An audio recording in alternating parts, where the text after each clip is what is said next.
Hermanos y hermanas, muy bienvenidos sean cada uno de ustedes. Siempre darle las gracias por compartir, por estar aquí una vez más en estos espacios y pues por la confianza que me brindan de pues brindar estos recursos, estas reflexiones, meditaciones que esperamos pues sean de edificación, de motivación, de consuelo inclusive para cada uno de ustedes ahí donde se encuentren. Así que pues espero se encuentre muy bien. Siempre un cordial saludo para cada uno de ustedes y esperando siempre se encuentre muy bien, tanto ustedes como sus seres queridos. Y también pues siempre esperando que cada uno pueda disfrutar de la comunión con los hermanos, la comunión en el Espíritu y pues seguir creciendo en el conocimiento de nuestro Señor, de nuestro Dios y de todo lo que Él nos ha brindado. Siempre de paso, pues hacerles la invitación que ustedes pueden compartir estos recursos, estas reflexiones a aquellos que ustedes conozcan. Para eso, pues hemos habilitado, estamos compartiéndolo también en el canal de YouTube. Ahí les vamos compartiendo también estos vínculos para que sea más accesible para a quienes ustedes quieran hacerles llegar estos estudios por medio del vínculo de YouTube. Así que bueno, eh, sin más demora, después de esta introducción, pues recordemos que estamos haciendo como una secuencia enfocados en el tema de conocimiento de Dios.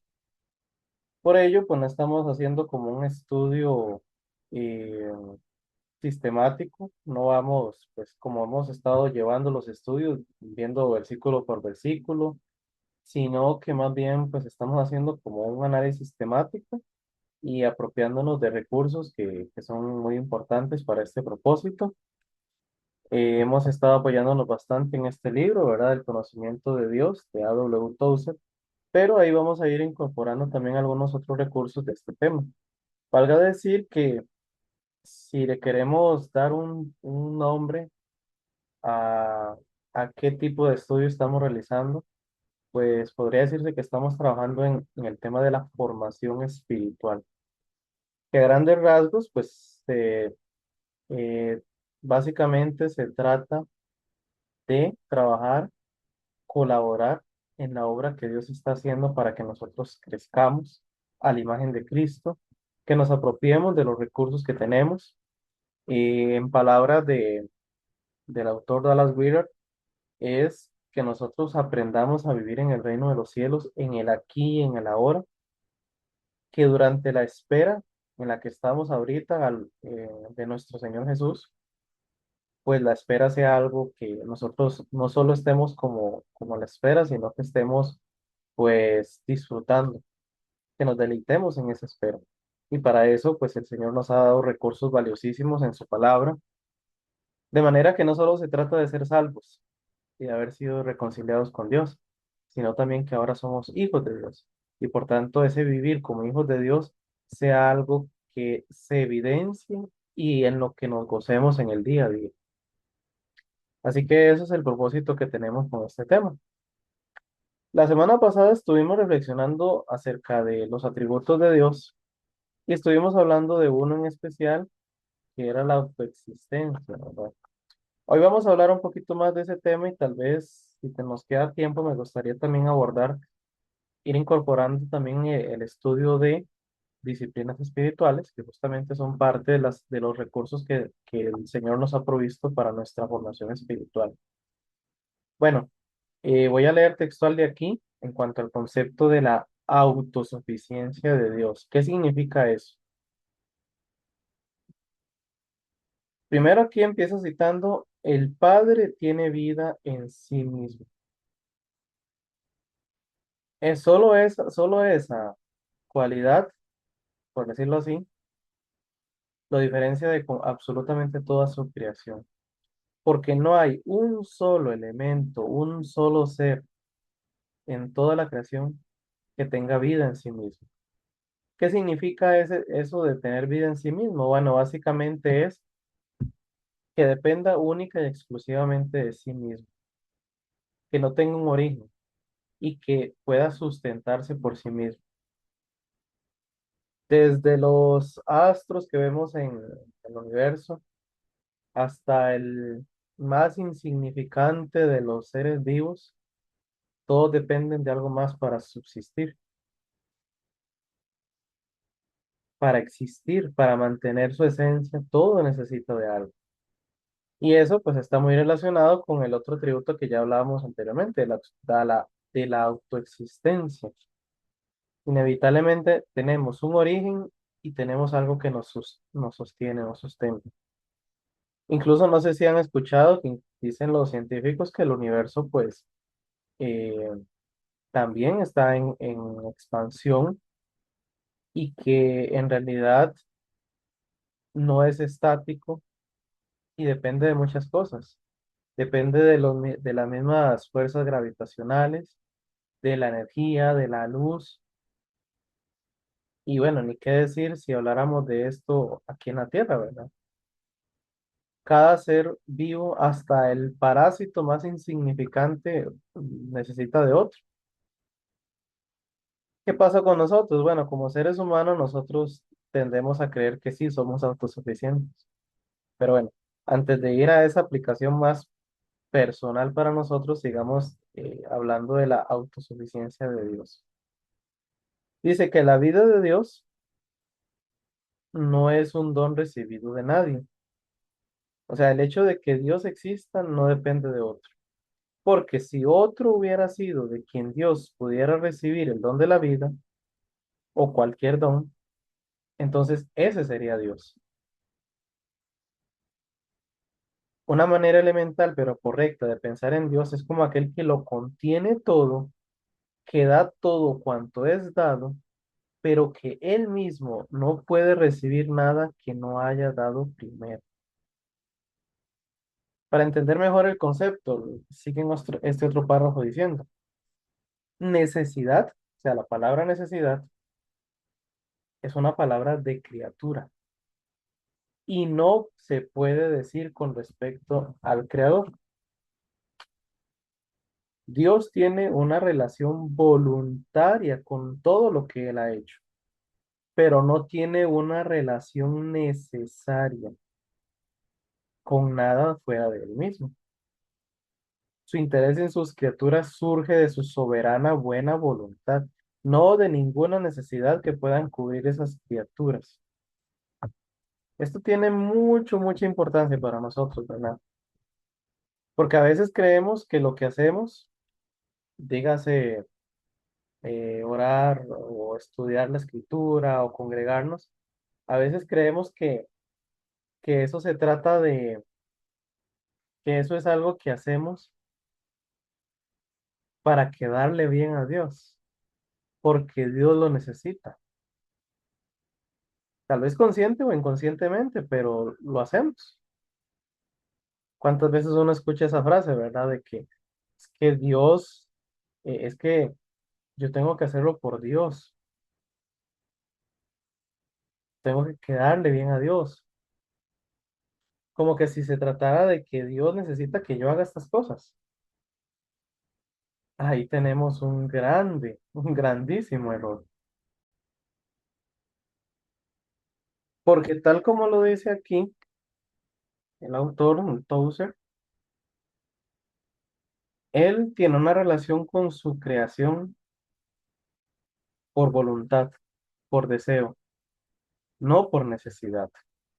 Porque si se tratara de necesidad, entonces significa que él mismo es incompleto, que necesita que nosotros lo completemos, sea en su orgullo, sea en su existir.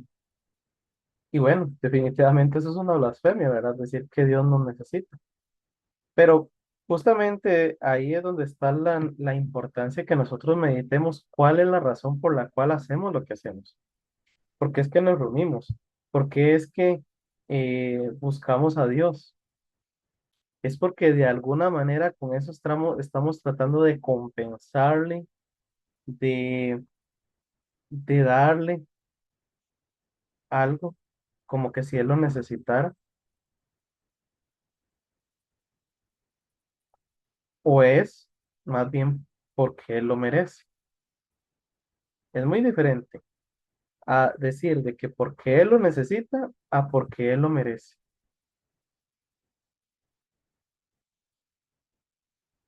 Sigue diciendo aquí, Él no trajo a la existencia a sus mundos para satisfacer alguna necesidad insatisfecha suya, como un hombre que construiría una casa para guardarse contra el frío del invierno, o sembraría un huerto para proporcionarse el alimento que necesita.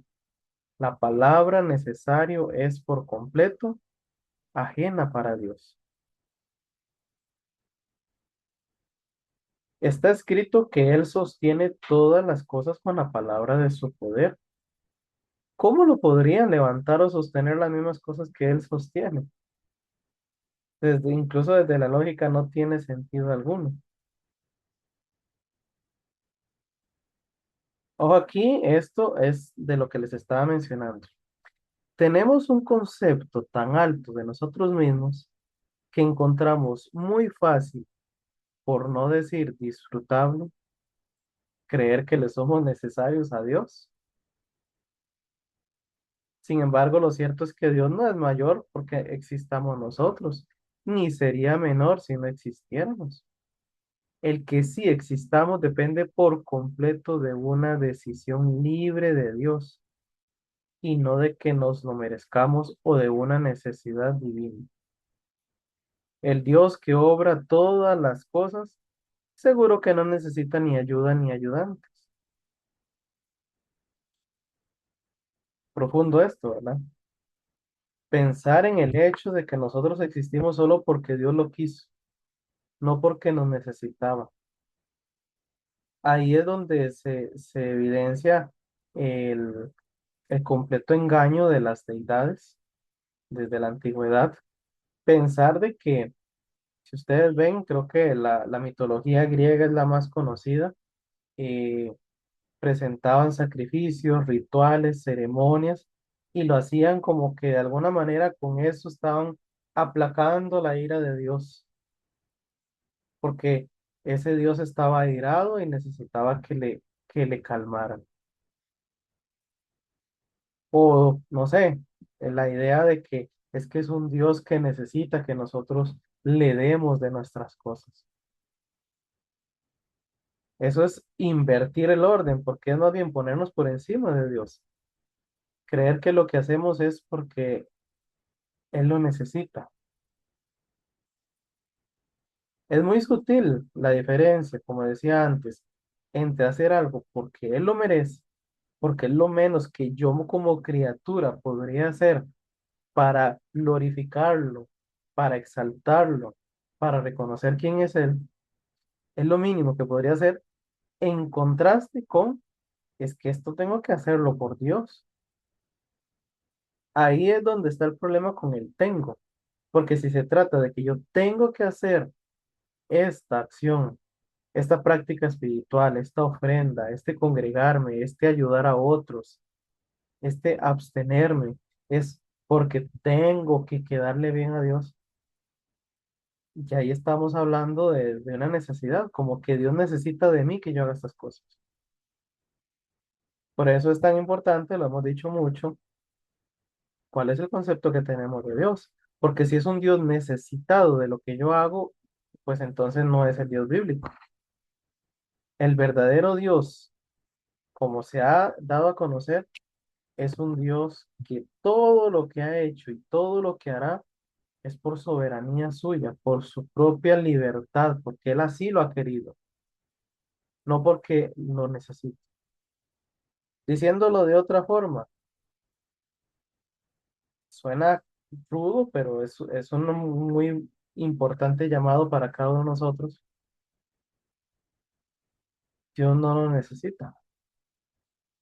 Nosotros somos prescindibles. O sea, para Dios es lo mismo que nosotros existamos o que no existamos. Creo que eso se evidencia mucho ahí en lo del diluvio, ¿verdad? Como lo relata Génesis 6 7 8 y 9. Dios iba a destruir a la humanidad y si no lo hizo, no es porque dijera, ay, pero es que ¿quién me va a adorar después? Ay, pero es que ¿y si yo los destruyo, ¿quién me va a presentar ofrenda? ¿Quién me va a reconocer y me va a alabar?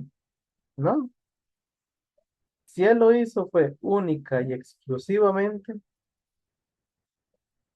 porque en su gracia y en su misericordia quiso mantener al ser humano, pero Él no estaba obligado a hacerlo. Y tal como lo dice ahí en segunda de Pedro 3:9, que a veces decimos que el hecho de que Jesús no haya regresado es como que fuera por tardanza. No, él no se ha tardado, Él no está obligado a venir cuando nosotros digamos que tiene que venir. Más bien es por gracia y misericordia, dando la oportunidad de que más personas se arrepientan. Pero incluso Él no, eso no lo hace porque esté obligado. Él lo hace porque es un Dios compasivo, misericordioso y que nos da todavía una oportunidad como humanidad. Así que ahí es donde está la importancia de entender esto de la autosuficiencia de Dios, que va combinado con su soberanía, va combinado con el hecho que es todopoderoso. Por el hecho de que Dios es como es que no necesita de nada ni de nadie. Y creo que en la medida en que nosotros aprendemos a entender eso, pues nos podemos ubicar también nosotros en nuestro lugar. De manera que al saber que no somos imprescindibles para Dios, más bien es un privilegio enorme el hecho de que existamos. Y no solo que existamos, es un privilegio enorme que seamos sus hijos, porque vamos a lo mismo. Él no tenía ni la más mínima necesidad de reconciliarnos con Él por medio de Cristo. Y Él no tenía ni la más mínima necesidad de adoptarnos como hijos legítimos suyos, iguales a Cristo. Él no tenía absolutamente ni la más mínima obligación de hacerlo. Fue porque Él lo quiso. Como dice Romanos 5:8, cuando más pecadores éramos, Cristo murió por nosotros. Por eso es que la gracia, ahí es donde radica la gracia de Dios. Nunca se ha tratado de obligación. Nunca se ha tratado de que es que Él nos debía a nosotros eso. Y a veces somos altaneros y arrogantes delante de Dios exigiéndole, diciéndole, Señor, es que tú deberías darme esto. Señor, es que mi vida debería ser de esta manera. A veces tenemos esos lapsos, ¿verdad? Como de exigencia. No, Dios no nos debe nada. Dios no está obligado a nada con nosotros. Y aún así, como Dios amoroso y compasivo que es, nos dice, pidan y se les dará. Dice ahí en Mateo 7:9, si no mal recuerdo. Pedid y se os dará, buscad y hallaréis, llamad y se os abrirá. Una vez más, es Dios poniendo abajo diciendo, ustedes no se lo merecen y yo no necesito de ustedes, pero aún así yo quiero una relación con ustedes como padre e hijo y por consiguiente, pídanme. Yo lo sé todo, sí, pero aún así pídanme. De manera que ese pedir de nuestra parte, ese orar a Dios, no es por ganancia de Dios, es porque nos recuerda quiénes somos, nos recuerda dónde estamos y nos recuerda que únicamente es por gracia, por misericordia, amor de Dios, que tenemos lo que tenemos y que somos lo que somos y que estamos donde estamos. ¿Qué les parece? Yo creo que esto es muy, muy importante, meditar en esto para ubicarnos y sobre todo para disfrutar el privilegio. Bueno, antes de terminar esta reflexión de hoy, quiero, pues, como les dije al principio, nada más quiero retomar, hablar un poquito de ciertas prácticas. Creo que esto lo voy a empezar ahorita y lo vamos a seguir nuestro próximo espacio. Hablando de disciplinas espirituales, por ahí les he mencionado, hay muchos libros. Hay uno que se llama La celebración de la disciplina de Richard Foster. También estoy por leerlo porque he visto que es muy buen, muy recomendado. El que sí he leído ya es este del espíritu de las disciplinas de Dallas Willard, que habla pues justamente de las disciplinas espirituales. Y una que creo que es de la que parten todas las demás, es la disciplina del silencio. Bueno, generalmente la disciplina del silencio está combinada con la soledad, la soledad y el silencio. Permítame, estoy buscando la definición aquí. Yo la estuve leyendo de este otro libro que tengo por aquí, La bendición de mayor medida, en este caso es de Dallas Willard y de John Ortberg, pero la definición que está ahí es un poquito más condensada, entonces quiero buscarla aquí.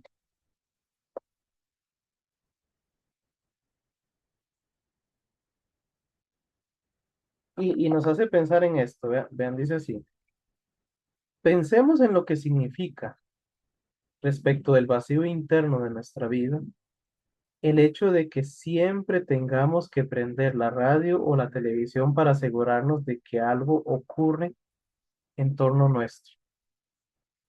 O sea, pensemos que esto del ruido, del bullicio, del movimiento, es algo que se nos ha hecho tan normal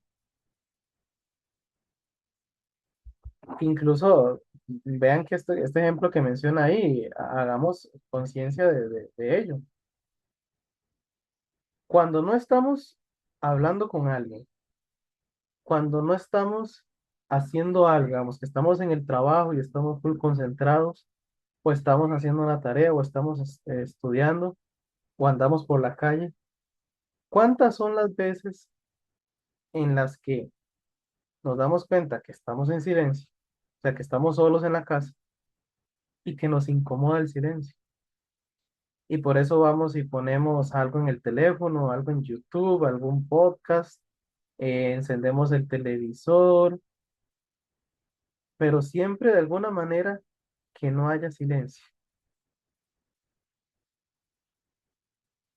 Pensemos en eso. A ver si no nos hemos dado cuenta de que en realidad eso estamos acostumbrados al bullicio y por el contrario nos incomoda el silencio. Y ni que se diga aquí la vida en ciudad, es tan complicado el encontrar el silencio. Siempre está la bulla de los carros, de las motos, de la gente que camina, los niños que gritan. eh, y no solo estamos hablando, digamos, del sonido como el sonido relajante, digamos, como decirlo, las aves cantando o el sonido del mar, sino ese bullicio que a la misma vez está combinado con la monotonía del día a día y terminamos utilizando el bullicio, el ruido y la compañía de otros como una distracción porque no queremos estar en silencio y soledad.